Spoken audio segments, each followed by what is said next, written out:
তো বন্ধুরা, good morning. সবাই কি করছো?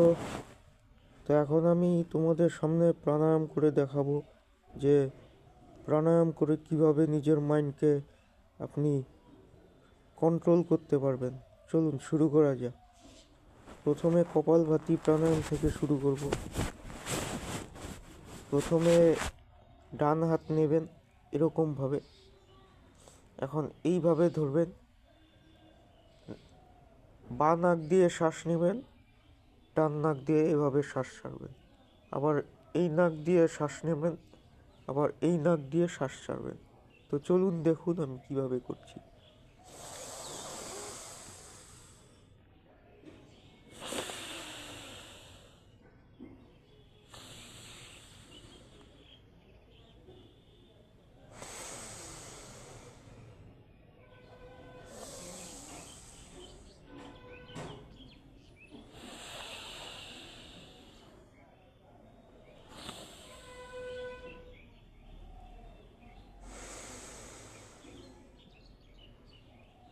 এইভাবে করতে করতে আপনি 5 মিনিট ধরে এই প্রাণায়ামটি করতে পারেন।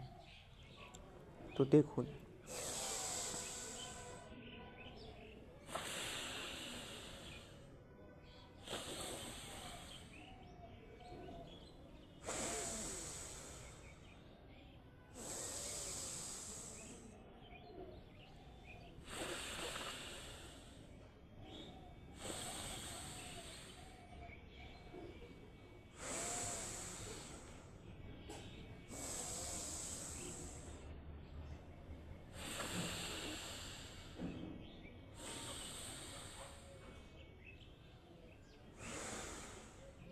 তো আমি মাত্র যে প্রাণায়াম আপনাদের করে দেখালাম, কপালভাতি প্রাণায়াম বলে একে, তো এর মাধ্যমে আপনার মস্তিষ্কের নানা রকম ব্যাধি, যেরকম মাথা ধরা, অনিদ্রা, এগুলো রোগ সারাতে এই কপালভাতি প্রাণায়াম আপনারা অবশ্যই করবেন।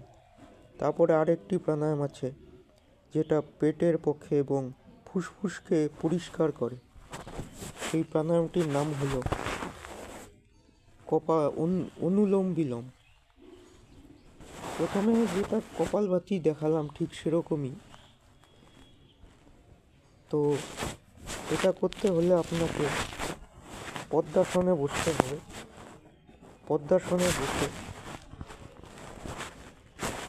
পদ্মাসনে এভাবে বসবেন, তারপরে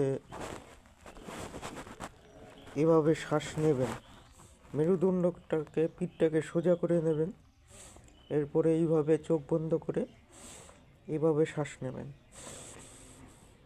তারপরে এভাবে শ্বাস ছাড়বেন, এভাবে শ্বাস নেবেন, এভাবে শ্বাস ছাড়বেন, এভাবে শ্বাস নেবেন, এভাবে শ্বাস ছাড়বেন। এভাবে 5 মিনিট ধরে এই প্রাণায়ামটি করতে পারেন। তো চলুন আমি আপনাদের করে দেখাই।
যখন ক্লান্ত হয়ে পড়বেন তখন 2 মিনিটের জন্য রেস্ট নেবেন পদ্মাসনে বসেই। তো আজকে সকালের এই ভিডিওর এই ব্যায়ামটি যদি আপনাদের ভালো লেগে থাকে তাহলে আমার এই ভিডিওটিকে লাইক করুন এবং আমার পেজ ইন্দ্রনীল ইন প্রকাশ ব্লগকে ফলো করুন। ধন্যবাদ।